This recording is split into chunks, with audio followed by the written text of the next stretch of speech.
이 이야기는 악산에 관련된 이야기로 창작물인 악산 시리즈 3편입니다. 직접 창작하여 만들어낸 이야기로 각색의 목적이 아닌 무단으로 도용하는 것은 금지한다는 점 양해 부탁드립니다. 창작교담 악산 시리즈 3편 제목 채팅. 아버님, 힘드시겠지만 사건 해결을 위해서 몇 가지 질문을 좀 드리겠습니다. 혹시 승준이가 연락이 안 된 게 몇 시쯤부터인가요? 정확한 시간은 저도 잘 모르겠습니다. 밤 늦게 나간 게 아니라 점심쯤에 민찬이를 만나기 위해 나간 걸로 알고 있고, 제가 승준이를 본 건 그날이 마지막입니다. 혹시 그렇다면 민찬이랑 승준이는 사이가 어땠는지 기억하시나요? 제가 아들에 대해서 잘 모르는 것 같네요. 하지만 적어도 둘은 하루도 빠짐없이 같이 놀았던 걸로 기억합니다. 근데 왜 내 아들은 죽고 민찬이는 살아있는 건지 이유를 알 수가 없네요. 사실은 아버님, 민찬이 얘기를 계속 들어봐도 이해가 안 되는 부분들이 너무 많아서요. 제가 들은 내용은 악산 사이트에서 채팅을 했다는 부분과 사건 당일 저녁 늦게 만나기로 했던 승준이를 만나지 못하고 도망치듯 악산에서 내려왔다는 부분뿐입니다. 이야기를 마친 형사는 안타까운 표정을 지으며 추가적으로 민찬이는 더 이상 대화를 할 수 있는 상태도 아니라고 말했다. 형사님, 혹시 민찬이가 있는 곳이 어딥니까? 처음 구조되어 잠시 검진을 마치고 현재는 정신병원에 있는 걸로 알고 있습니다. 승준의 아버지가 한번 방문해봐도 되겠냐는 말에 형사는 고개를 끄덕이며 주소를 알려줬다. 그날 밤 형사에게 받았던 주소지에 도착한 승준의 아버지는 병원의 접수대를 향했다. 얼마 전에 실려온 민찬이라는 학생이 어느 병실에 있나요? 그 환자는 현재 대화가 힘들어요. 그리고 미성년자이기 때문에 보호자 외엔 병실에 출입할 수 없습니다. 저는 들어가지 않고 학생 병실 앞까지만 가보려고 하는데 괜찮을까요? 병실 안에 들어가지 않는다는 나의 말에 간호사는 민찬이가 입원한 병실로 나를 안내해 주었다. 병실은 404호였다. 기분 탓이었을까? 뭔가 잘못되어 가고 있다는 느낌이 들었다. 잘못했어. 연신 중얼거리며 벽에 머리를 박아대는 탓에 옆에는 다른 간호사가 민찬이를 제지하고 있었다. 흥얼거리듯이 반복적으로 이야기하는 것을 얼추 알아들을 수 있었다. 진철이처럼 나도 죽을 거야. 승준이처럼 나도 죽을 거야. 고등학교 3학년을 지내고 있는 나는 이민찬이라고 한다. 내가 다니는 고등학교에는 공부를 잘하는 놈들만 모여있는 명문고다. 우리 집은 돈이 많고 부모님이 학부모 회장으로 활동하고 있는 걸로 알고 있다. 때문에 학교에서 불량스러운 애들이나 선생님들이 나에게 시비를 걸지 않는 이유라고 생각하고 있다. 고등학교 3학년이면 어른들 입장에서 아직 우리가 어린애들로 보이겠지만 내 입장에선 이 고등학교도 무언가 어른들의 사회처럼 복잡하고 머리 아프게 돌아간다는 걸 알고 있다. 그러니까 결국은 돈이 많고 권력이 있어야 살기 편하다는 걸 나는 이미 알고 있다. 1학년 때부터 3학년이 된 지금까지 내 옆에 붙어 있어준 친구는 바로 승준이다. 최승준. 이 자식은 1학년 입학식 때 어쩌다 인사를 나누었던 놈인데 이유는 모르겠지만 지금까지 내 옆에 친구로 남아있다. 야 민찬아, 너 뉴스 봤음? 갑자기 웬 뉴스 얘기야? 너가 말해줬었잖아. 공부보다 중요한 게 뉴스라고. 니네 부모님도 그렇게 말하신다며. 맞긴 한데 너가 진짜 뉴스를 보고 나한테 얘기를 할 줄 몰랐지. 이 새끼 보소. 아니 어쨌든 내가 하고 싶은 얘기는 사람 또 죽었다더라. 악산이란 곳에서. 악산? 그게 어디더라? 들어본 것 같기도 하고. 너 악산을 몰라? 엄청 악면 높은 산 있잖아. 산의 길도 험하고 나무도 엄청 빽빽해서 대낮에 들어가도 겁나 어둡다더라. 낮에도 어두운 건 좀 소름인데? 그러면서 승준이는 문득 재미있는 생각이 났다며 나에게 제안을 해왔다. 민찬이 너 진철이 싫어하지 않냐? 저번에 걔한테 개쪽당한 적 있잖아. 이진철? 이름 들으니까 갑자기 걔 패고 싶네. 근데 이진철은 왜? 이진철 쟤가 민찬이 너한테 맨날 쓸데없는 말이나 하고 저번에 반장 선거할 때 너 물먹이고 공개 수업 때도 너희 부모님 앞에서 완전 쪽팔리게 만들었었잖아. 와, 다시 생각해봐도 진짜 계열받는다. 진철이 저 새끼 악산에 보내볼래? 방금까지 악산에 대한 안 좋은 소리를 해놓고 진철이를 거기로 보내자는 말에 나는 순간 승준이를 쳐다봤다. 승준은 아랑곳하지 않고 휴대폰으로 어느 어플을 켜서 보여주며 말을 이어나갔다. 그리고 이미 방법은 내가 다 생각해놨지. 이거 보면 악산이라는 커뮤니티 사이트거든? 악산에 관련된 얘기나 소문들을 채팅으로 대화할 수 있는 그런 어플이야. 머리 좋은 진철이가 이 어플을 사용하게 할 수 있는 방법은? 눈을 요리조리 굴리던 승준이가 이내 박수를 짝치며 대화를 이어나갔다. 아 맞아. 이진철 여동생 있잖아. 너한테 고백했었잖아. 야, 그것도 개 억울한 게 내가 먼저 가서 놀던 곳에서 일어난 일인데 다음날 그 새끼가 나 찾아와서는 지 여동생 따라다니지 말라고 했잖아. 미친놈인 줄. 맞아. 너 노래방에 있었는데 갑자기 진철이가 따라 들어와서 개화냈다며? 가족을 건드리는 건 아니라고 생각했던 것도 잠시. 지금까지 이진철에게 당했던 수모들을 생각하니 이 정도로 골려주는 것도 나쁘지 않다고 생각했다. 나는 바로 휴대폰을 들어 이진철의 여동생에게 연락을 했고 사탕 발린 말로 여동생을 불러낸 다음에 계획대로 이진철이 우리 계획대로 움직일 수 있게 만들어냈다. 이때의 내 생각은 그저 진철이를 골려주고 사과를 받는 것까지만 생각을 했고 그것만으로도 만족스러울 것 같았다. 여동생에게는 진철이에게 심각한 일이 생겼다는 거짓말을 했고 악산 어플을 이용하는 거에 빠져서 곧 악산에 가서 무슨 일을 저지를 수도 있다는 거짓말을 했다. 알아본 내용들을 토대로 악산 어플 안에서는 한 번씩 본인이 원하는 것을 들어주는 사람이 있다는 말을 했고 그 사람과 채팅을 통해 고민을 말하고 그 사람이 알려주는 대로 행동을 하면 그대로 이루어진다는 것을 말해주었다. 민찬이를 좋아하던 여동생은 그럴싸한 말들과 본인에게 친절한 말투로 설명해주는 민찬이의 말을 안 믿을 리가 없었고 상황은 순조롭게 흘러갔다. 소원을 들어주는 사람의 말에 따르면 진철이는 본인의 꿈을 이루기 위해서 악산에 가야 한다는 답장을 받았으며 진철이는 그 내용을 믿고 악산에 갈 준비를 하고 있다는 이야기로 시작하여 악산의 위험성도 같이 설명해 주었다. 여동생은 당황하여 본인이 어떻게 하면 오빠가 안전해지는 건지 알려달라 했다. 먼저 여동생에게 악산 어플을 가입시켰고 채팅을 통해 오빠를 도와달라는 상담을 받으라고 했다. 당연히 상담을 할 사람은 승준이었다.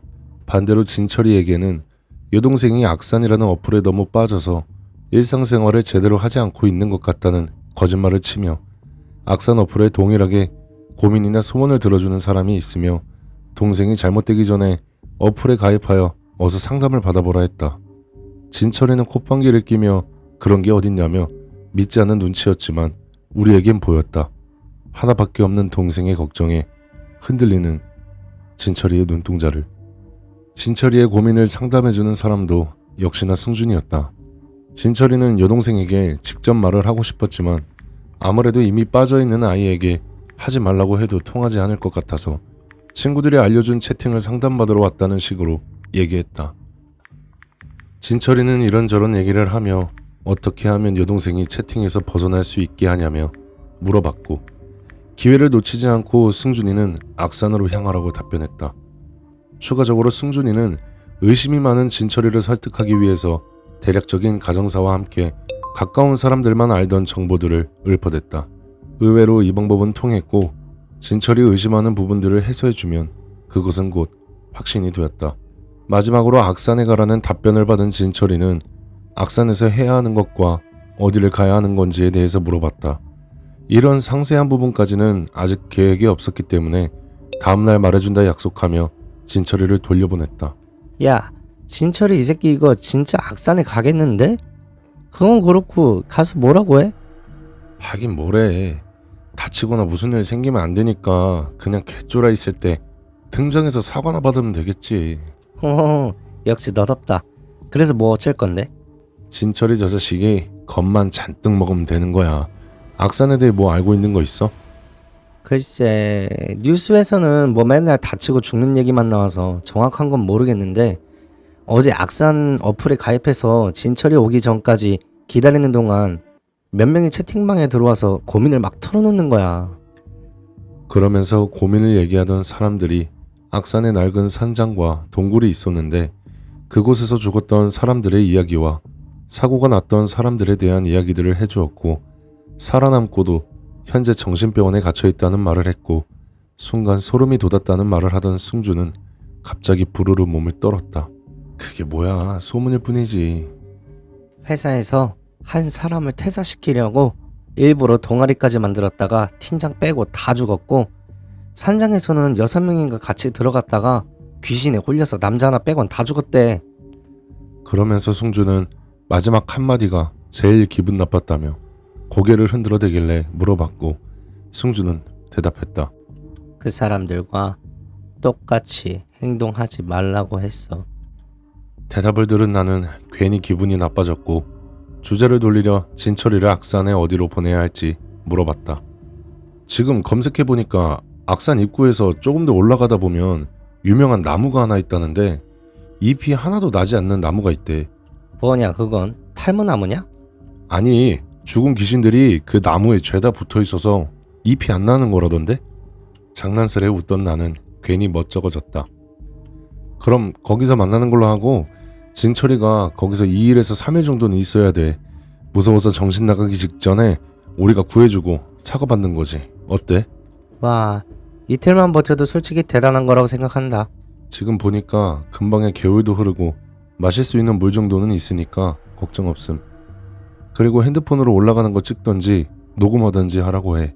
목적지 도착할 때까지. 이유를 묻는 승준이에게 그냥 악산에 올라갈 일은 없으니까 대리로 궁금한 점을 해소하고 싶다는 답변을 했다. 우린 이렇게 계획을 마무리하고 진철이를 어플로 불러 그대로 채팅을 전달했다.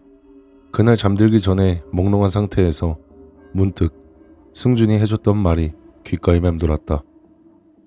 그 사람들과 똑같이 행동하지 말라고 했어. 바로 잠들어 버렸던 나는 진철이를 하루라도 더 빨리 악산에 보내기 위해 당일날 준비해서 바로 다음날 떠나라고 말했다. 진철이가 악산으로 향하는 시간은 저녁 7시였고 악산은 저녁에 출입이 통제되어 있고 관리자를 포함하여 아무도 들어갈 수 없도록 되어 있다. 많은 사고들로 인해 안 좋은 소문들이 자꾸 퍼지자 악산을 저녁에는 통제하라는 법안이 통과되었긴 하지만 그럼에도 불구하고 사람들이 몰래 들어가기 바빴고 그러는 와중에 사건이 터져서 입구부터 통제가 살벌한 상황이었다. 우리는 진철이가 악산을 올라갈 수 있게 당일 오전에 먼저 가서 악산에 몰래 갈 수 있는 방법을 찾아보았고 등산로는 아니었지만 몰래 들어갈 수 있는 조금 높은 산길을 발견했다. 하지만 그곳은 나무들이 너무 많아 보여 포기하고 돌아서려 했는데 고개를 돌리는 와중에 대각선 방향으로 바위로 만들어져 있는 계단이 나왔다. 다만 등산로처럼 보이진 않았고 사람들이 올라가기 위해 임의로 만들어 놓은 것처럼 보이는 불안정한 느낌의 계단이었다. 아, 갑자기 소름 끼친다. 민차는 어쩔 줄 몰라 하는 승준을 바라보며 뒤통수를 가볍게 쳤다. 별일 있겠냐? 그냥 숲일 뿐이잖아. 승준을 안심시키고 우리는 진철에게 미리 알아둔 경로를 어플로 통해 전달했고 그렇게 저녁이 오기만을 기다렸다. 이윽고 오후 7시가 되었고 진철은 악산 입구에 도착했다. 여기가 상담사가 말했던 악산이구나. 겁나 습하고 어둡네. 무서워도 여동생 정신 차리게 하려면 가야겠지. 일단 휴대폰 녹음부터 켜놓고 가보자. 진철이 미리 알려준 경로를 통해 목적지로 도착하는 거리는 꽤 길었다. 악산은 생각보다 해발이 높은 산이고 올라가는 길이 험악하기 때문에 전문가들도 실수로 많이 다치는 상황이 오는 곳이다. 사람의 발길이 그리 깊이까지 닿지 않다 보니 야생동물들도 많이 서식하고 있으며 독성을 가진 식물들도 많았다. 그리고 진철이는 사라졌다. 첫 번째 녹음. 녹음을 켜놓고 아무 말도 안 하고 걷기만 했네. 어두워서 아무것도 안 보인다. 큰 손전등을 가지고 왔는데도 아무것도 보이지 않아서 땅만 비추며 가는 중. 큰 돌로 만들어진 이 바위 계단은 여기서 만들어 놓은 게 아닌가 보다. 땅을 비추면 태어나 처음 보는 벌레들이 순식간에 사라진다. 조금 예민해진 것 같다. 별거 아닌 그냥 산인 줄 알았는데 점점 무서워진다. 내가 그 나무까지 올라갈 수 있을까? 숨이 너무 차다. 죽을 것만 같아. 1시간쯤 걸은 것 같아. 하지만 더 이상 갈 수가 없어. 길이 끊겼다. 너무 힘들어서 잠깐 이 돌 위에 앉을 거다. 잠시 앉아 있었으니 이제 다시 가야겠다. 근데 뭐가 이렇게 축축하지?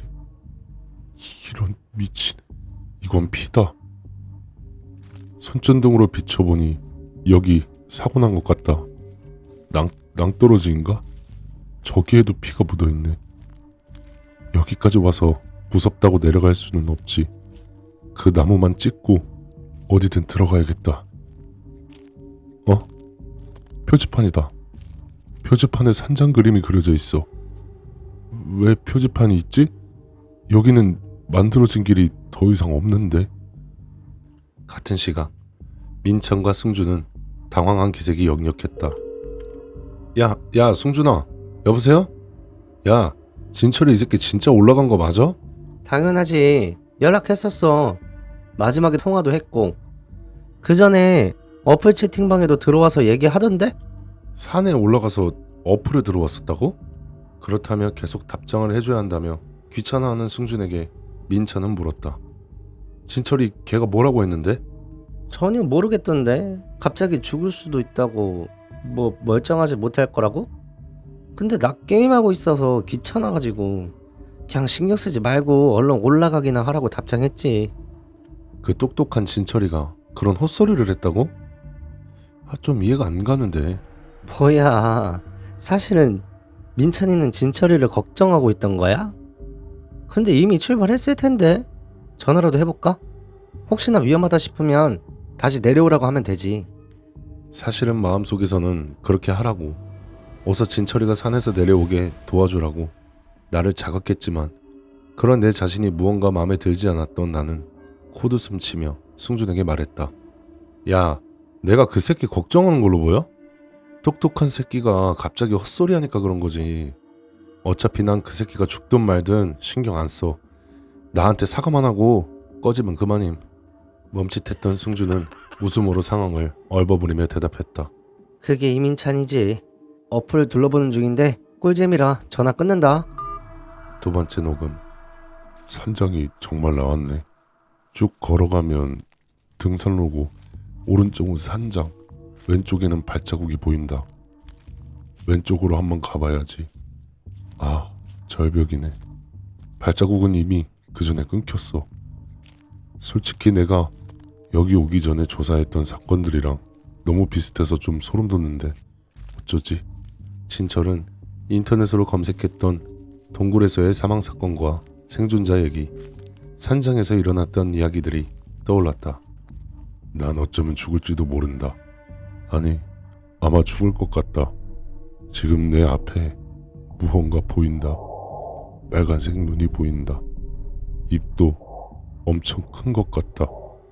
점점 다가온다 나에게. 10걸음 정도면 저 괴물에게 나는 죽겠지? 이런 일이 생길 줄은 몰랐다. 오히려 차분해지는 것 같다. 그래서 그냥 내가 하고 싶은 말이나 할란다. 나 사실 너희 둘이 장난치는 거 알고 있었어. 내 여동생한테 그런 장난을 쳤지만 내가 걔를 모르겠어? 동생을 꿰어서 어플로 나를 유인해서 악산에 보내려고 했다는 걸 이미 알고 있어. 근데 왜 내가 여기에 있는지 궁금하겠지? 일단 지금 이 녹음 보니 너희들이 지은 죄를 사람들에게 알려줄 거야. 원래 악산 어플에서 너희들의 장난에 어울려주다가 대충 넘어갈 생각이었는데 어느 채팅방에 내 이름이 보이더라고. 근데 그 앞엔 사망이라고 적혀 있었지. 안 들어가 볼 수가 없었어. 너무 궁금했거든. 사실 사망이라고 적혀 있었던 게 궁금했다기보다는 니네가 아닌 또 다른 사람이 나에게 장난을 치고 있나 싶어서 그 방에 들어갔는데 방은 온통 빨간색으로 변했고 나는 채팅이 안 쳐지더라. 나가지지도 않더라고. 그리고 난 그냥 올라오는 글들을 쳐다만 볼 수밖에 없었지. 대충 그런 말들이었어. 장난인 걸 알고도 어울리고 있는 나에게 악산이 벌을 내리는 거고, 거부하면 가족들까지도 피해를 입는다고 하더라고. 솔직히 그런 말을 누가 믿겠어? 개소린가 보다 했지. 근데 만약 정말 내가 죽는 거라면, 내가 죽고 난 다음에 죽이고 싶은 사람들을 선택할 수 있다고 말했어. 만약 이게 정말이라면 난 이미 죽어야 하는 사람이잖아. 그래서 나는 생각했지. 차라리 정말 죽는 거라면 알겠으니까 다음엔 너희들이 죽어버렸으면 좋겠다고 생각했지. 듣고 있어? 아, 이젠 배터리도 없어. 손정등도 깜빡거린다. 아무리 생각해도 짜증나긴 해. 내 인생은 되는 일이 존나 없어. 되는 일도 없고 운도 없고 돈도 없어. 개 같긴 한데 그래도 같이 뒤져야 하는 게 니네들이라 속은 좀 시원하긴 해. 둘 다 꼭 죽어버렸으면 좋겠고, 죽지 않더라도 평생 불행했으면 좋겠다, 이 개새끼들아. 그 시각 승주는 민찬과 전화를 끊고 악산 어플을 둘러보고 있었다.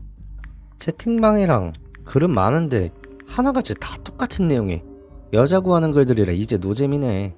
꺼야겠다. 어플 종료를 누르려던 순간 승준의 눈에 본인의 이름이 보이는 대화방이 들어왔다. 내 이름하고 똑같네? 다음 재물 최승준? 기분 개 나쁘네. 욕하러 들어가야겠다. 키득대며 대화방에 들어간 승준은 당황했다. 대화창은 온통 빨간색으로 승준은 대화를 칠 수 없게 되어 있었다. 뭐야 이거? 나가지지도 않네. 뭐지? 다음 재물은 최승준이라는 내용과 나이만 적혀 있었고, 아무리 봐도 이 인물은 내가 맞는 것만 같다. 괜히 채팅을 칠 수 없게 되어 있어 무서웠고 나갈 수도 없었다. 갑자기 심장이 미친 듯이 뛰기 시작했다. 아이 씨발 진짜 이거 뭐야? 왜 안 나가지는 거야? 다급히 휴대폰의 전원 버튼을 눌러보았지만 소용없었고, 이어지는 내용을 보고 난 숨을 들이켰다. 이진처럼 목숨을 바쳤고 최승준과 이민찬의 목숨을 원했다. 지금 내가 읽고 있는 게 무엇인가 싶었다. 다른 사람이 장난을 치는 거라면 아니라고 발뺌하거나 웃어넘기면 그만이었지만, 이 글에 적혀있는 이름들을 보는 순간 절대 부정할 수가 없었다. 아 이 새끼 끝까지 개민패네. 강한 척을 하는 것도 잠시 20층인 아파트 창문 너머로 희미한 소리가 들려왔다. 뭐야? 실화야? 미친 건가? 지금 여기 20층인데? 덜덜 떨며 창문을 바라보니 저 멀리서 무언가가 걸어오는 게 보였고, 눈은 빨간색으로 입이 참 커 보였다. 패닉에 빠져 멍하니 그 물체를 보고 있는 와중에 글이 하나 더 올라왔다. 다음 제물로 바칠 사람? 그럼 당연히 이민찬이지. 그 새끼가 진철이를 싫어하지만 않았어도. 그리고 씨발 이런 게 어딨어? 죽여달라고 진짜 죽이는 병신 같은 상황이 어딨냐고. 내가 죽는 이유는 알아야 할 거 아니야. 승준은 두려움에 방을 이리저리 돌아다니다 방문을 열려고 해봤지만 무용지물이었다. 가까워지는 괴물을 보며 몸은 굳어졌고, 그때 채팅방에 글이 하나 올라왔고 그 글을 읽고서 아무런 행동도 할 수가 없었다. 장난으로 아무렇지 않게 친구를 죽인 죄, 살고 싶다면 친구보다 더 빠르게 악산으로.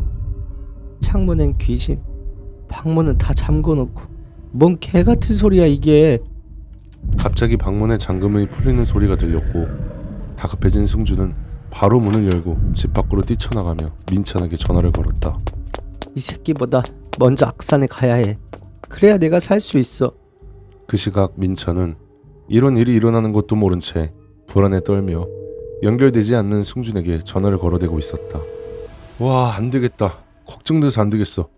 비교적 악산의 입구와 가까이 살고 있던 민찬은 옷도 대충 입고 혹시 모를 상황에 대비해 구조용품을 가지고 서둘러 현관문을 열고 나갔다. 그때 갑자기 승준에게 전화가 걸려왔다. 야 이민찬, 너 어디야 지금? 나 걱정돼서 지금 악산에 한번 가보려고 했지. 너 왜 이렇게 전화가 안 돼?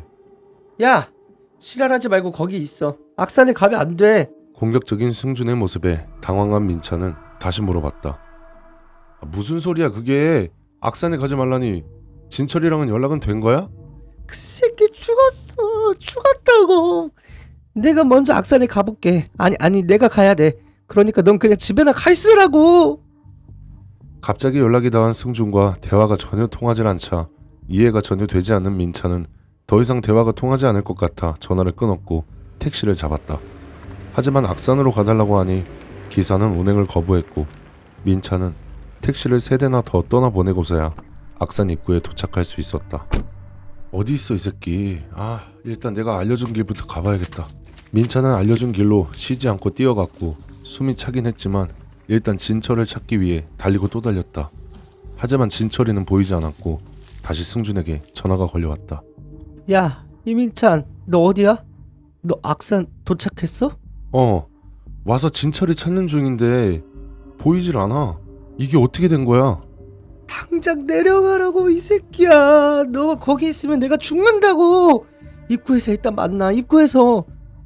도통 무슨 말인지 알아들을 수 없던 민찬은 슬슬 화가 나기 시작했다. 야, 지금 걔 죽었는지 살았는지도 모르는데 자꾸 무슨 개소리 하고 있는 거야. 일단 입구로 오라고. 너 혼자보단 둘이 찾아러 가는 게 더 낫잖아. 계속 짜증만 내는 승준에게 화가 나긴 했지만 그 말도 맞는 것 같아 다시 입구 쪽으로 발걸음을 돌렸다. 갑자기 수화기 너머로 이상한 소리가 들려왔다. 옆에 누가 있어? 바람 소린가? 무슨 소리지? 그냥 빨리 입구로 오라고. 빨리 뛰어와. 나 그 돌계단 쪽이니까. 10분이면 도착할 것 같아. 너도 이쪽으로 올라오고 있어. 민찬은 더 이상 뛸 힘이 없어 빠른 걸음으로 다시 입구 돌계단 쪽으로 빠르게 걸어갔다. 돌계단 쪽으로 거의 다 도착할 때쯤에 숨소리로 가득하던 승준이 갑자기 조용해졌다. 야, 이민찬. 나 너 보여. 너 어디야? 나 지금 여기 탈모나무? 허둥지둥 손전등을 휘저으며 둘러보던 나는 한 나무를 보았다. 잎이 하나도 없이 앙상하게 나뭇가지만 있는 커다란 나무. 이거 산 중턱에 있는 거라고 했는데? 씨발. 먼저 도착한 게 너였나 보다. 운 존나게 좋은 새끼네. 아니 아까부터 뭔 개소리 하는 거야. 야, 너 뒤에 그게 뭐야? 여보세요? 여보세요? 눈앞에서 볼 수밖에 없었다. 승주는 그 거대한 물체에 입 안으로 서서히 들어가고 있었고 전화기에서는 무언가 씹히는 소리만 들릴 뿐이었다. 그 커다란 물체는 승준을 씹으며 빨간 눈으로 민찬을 주시하고 있었고 민찬은 전화를 끊고 살기 위해 달릴 수밖에 없었다. 정신을 차리긴 했지만 눈앞엔 아무것도 보이지 않았다. 눈 떠보니 정신병원 404호. 연신 중얼거리며 벽에 머리를 박아대는 나를 다른 간호사가 제지하고 있었다. 잘못했어. 나를 제지하고 간호사가 방을 나갔다. 조용한 병실. 아니, 미세한 기괴한 소리가 들린다. 그리고 떠오른 괴물에게 승준이 씹히고 있던 장면. 가까이, 점점 가까이 들려온다. 그 괴물의 소리.